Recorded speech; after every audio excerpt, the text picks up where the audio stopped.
नमस्कार, त्रिनेत्र चूरू अपडेट लेकर हाजिर हूँ मैं विनीता शर्मा और आइए अब नजर डालते हैं आज के अपडेट्स पर।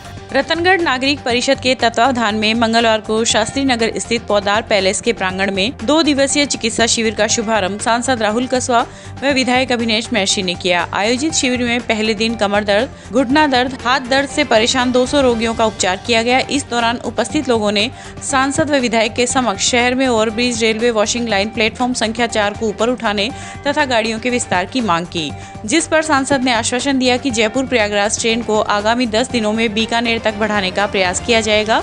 लोगों ने कहा कि चूरू फाटक अधिकांश समय ट्रेनों के आवागमन के कारण बंद रहता है तथा उसके पास ही बना अंडरब्रिज बारिश के दिनों में नकारा साबित हो जाता है। इस अवसर पर रतनगढ़ नागरिक परिषद के अशोक बाजोरिया, किशन पंसारी, आनंदी लाल चौधरी आदि उपस्थित थे।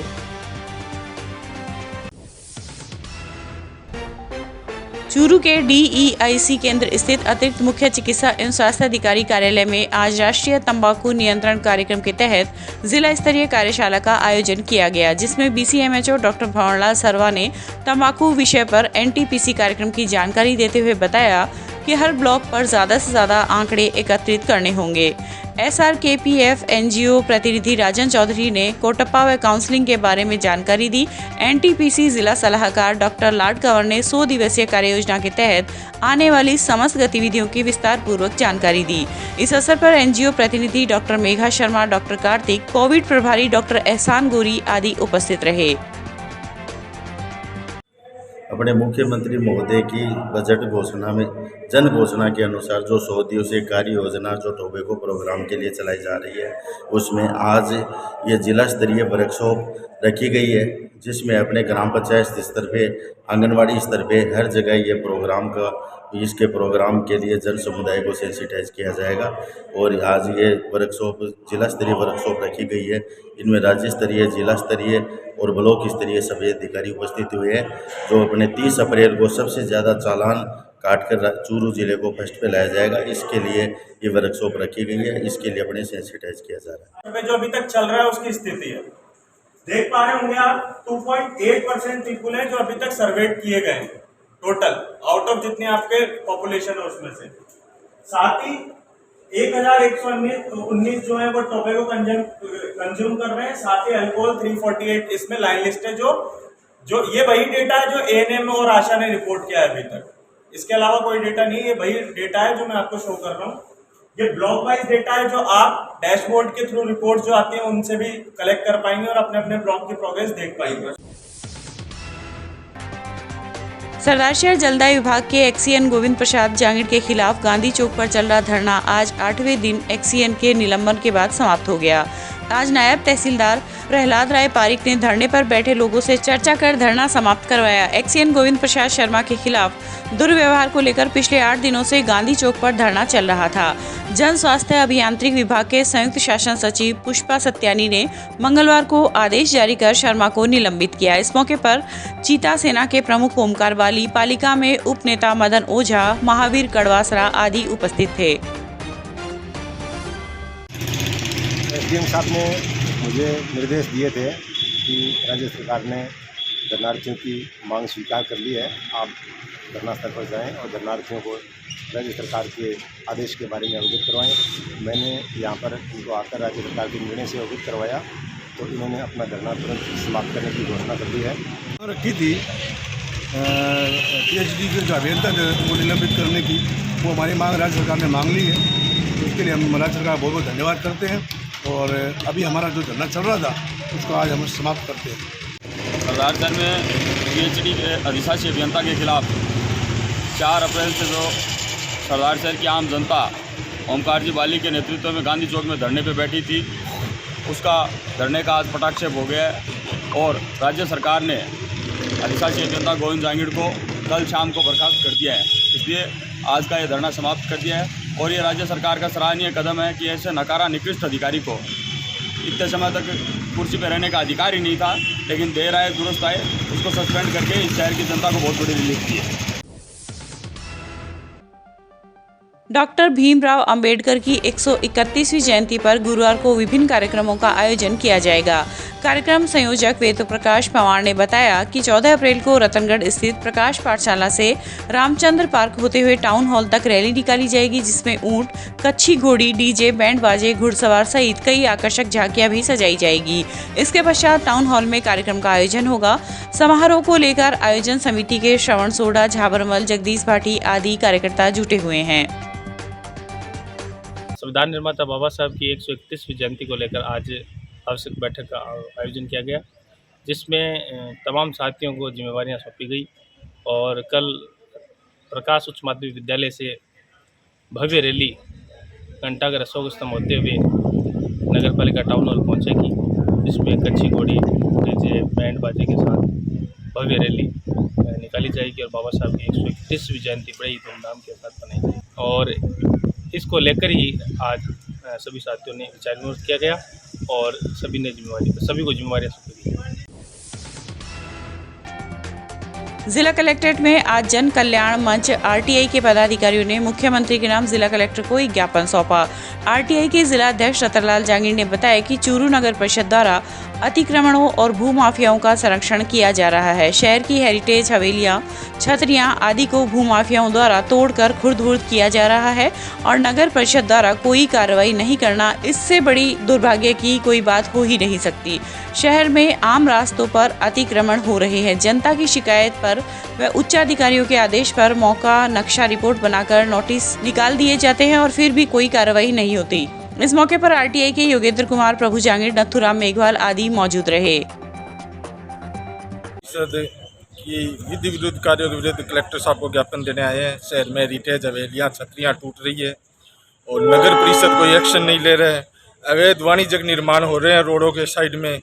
निर्माण अंडरग्राउंड से लेकर 3 मंजिल तक हो जाता है, उसके बाद में फिर उन पर कोई कार्रवाई, शिकायत होने पर कोई कार्रवाई होती है। तो पहले ग्राउंड पर इनके कोई मुखबिर, कोई रिपोर्टिंग, कोई वो अधिकारी नहीं है जो अंडरग्राउंड से काम होती हैं। कुछ को तो मौन स्वीकृति दे रखी है, आप बनाओ, हम आपके साथ हैं। फिर कार्रवाई के नाम पर फिर कहते हैं जाओ अब स्टे ले आओ कोर्ट से, ज़्यादा पब्लिक नाराज़ हो रही है तो अब उस हिसाब से दाम ले देना। नगर परिषद एकदम भूमाफिया और अतिक्रमियों का संरक्षण रह रही है, आम रास्तों पर अतिक्रमण करा रही है, हेरिटेज हवेलियाँ और छतरियाँ तुड़ा रही है और कोई एक्शन इनके विरुद्ध नहीं किया जा रहा है। माननीय डीएलपी डायरेक्टर साहब ने भी कुछ दिन पहले आदेश दिया था, उसको भी नज़रअंदाज कर रखा इन्होंने। और कलेक्टर साहब के कई बार यहाँ से आदेश आ चुके हैं, डायरेक्टर साहब के हो चुके हैं, मनमानी रवैया अपना रखा है। इसलिए आज हम कलेक्टर साहब को ज्ञापन देने आए हैं। चूरू के सुभाष चौक स्थित ओझा आदर्श विद्या मंदिर में आज भारत विकास परिषद की प्रेरणा से किशन सारस्वत के द्वारा निर्मित चिड़ियाघर एवं मुकेश कुमार पवार के द्वारा निर्मित तरणताल का लोकार्पण किया गया। कार्यक्रम में विद्यालय के द्वारा भामाशाह अभिभावकों एवं सर्वश्रेष्ठ कार्य करने वाले आचार्य एवं आचार्य का माल्यार्पण कर प्रतीक चिन्ह देकर सम्मानित किया गया।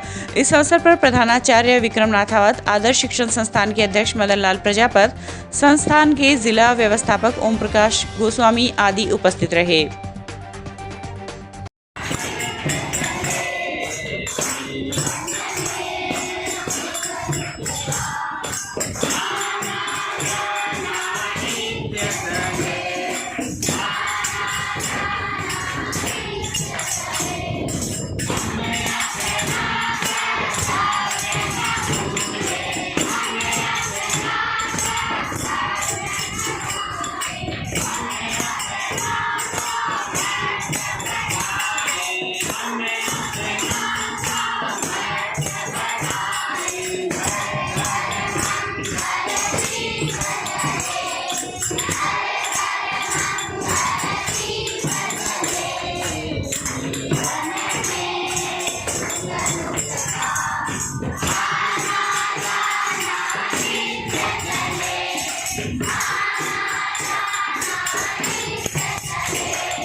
चूरू के बूंटिया रोड स्थित श्री बद्री केदार धानुका आदर्श विद्या मंदिर में आज कक्षा 8 के विद्यार्थियों का मंगल कामना समारोह आयोजित किया गया।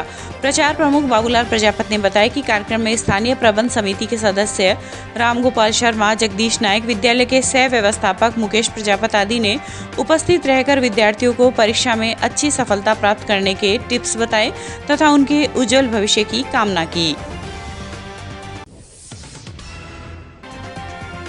कोरोना काल के लंबे अंतराल के बाद रतनगढ़ के श्री हनुमान भक्त मंडल द्वारा संगीतमय सुंदरकांड पाठ का आयोजन किया गया। सालासर सड़क मार्ग पर सर्राफा कुआं के पास स्थित बालाजी मंदिर में हुए सुंदरकांड पाठ का शुभारंभ एडवोकेट बजरंग गुर्जर की गणेश वंदना से हुआ। इस दौरान पंडित विपिन माटोलिया, पंडित महेश तिवारी, पंडित श्रीधर हारित आदि ने संगीतमय सुंदरकांड पाठ की प्रस्तुति दी।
रतनगढ़ के वार्ड संख्या 44 में अजीत सरिया नेत्र चिकित्सालय के पास स्थित एक बंद मकान के ताले तोड़कर अज्ञात ने सोने चांदी के आभूषणों एवं नकदी की चोरी कर ली। सूचना पर आज सुबह पुलिस मौके पर पहुंची तथा घटना की जानकारी ली। प्राप्त जानकारी के अनुसार धर्मचंद माली रतनगढ़ के वार्ड संख्या 44 में स्थित देवीचंद सांखोलिया के मकान में किराएदार है। धर्मचंद परिवार सहित गोगासर में चल रहे धार्मिक अनुष्ठान में शामिल होने के लिए मंगलवार को गए थे। बुधवार को जब उक्त लोग अपने घर पहुंचे तो मकान के ताले टूटे हुए मिले तथा सामान बिखरा हुआ मिला। सामान की तलाशी ली तो सोने चांदी के आभूषण एवं 9,000 रुपए नकदी नदारत मिले। कल शाम को मकान बंद करके मैं यहाँ से गया था। उस टाइम सारा सामान सुरक्षित था और कल रात को गांव पहुँचने के बाद सुबह आज आके मैंने संभाला। उस टाइम यहाँ से नकदी 9,000 रुपये और कुछ सोने की वस्तुएं जैसे बिल्टी और एक झुमका जोड़ी और एक चैन, इतना सामान चोरी हुआ है। 10:30 बजे करीब पता चला जब मकान कल नाइट में बंद रहा। कल नाइट 40-50 हज़ार रुपये कमरे बंद थे तो 3 कमरे थे। सरदारशहर भानीपुरा थाने के गांव हरदेसर के पास आज एक कार अनियंत्रित होकर बोर्ड से टकरा गई, जिसके कारण कार में सवार 2 महिला सहित 3 जने घायल हो गए। एम्बुलेंस की सहायता से तीनों घायलों को कस्बे के राजकीय अस्पताल में भर्ती करवाया गया, जहां पर डॉक्टरों ने प्राथमिक उपचार कर एक गंभीर घायल महिला को बीकानेर रेफर कर दिया। सूत्रों के अनुसार गंगानगर निवासी रोहित जिंदल, मोनिका जिंदल व कांता जिंदल कार में सवार होकर सालासर बालाजी के धोख लगाकर वापस अपने गांव गंगानगर जा रहे थे कि हरदेसर गांव के पास मेगा हाईवे पर कार अनियंत्रित होकर सड़क किनारे लगे बोर्ड से जा टकराई। ये था आज का चूरू अपडेट। कल फिर हाजिर होंगे नई अपडेट के साथ। अब दीजिए इजाजत। नमस्कार।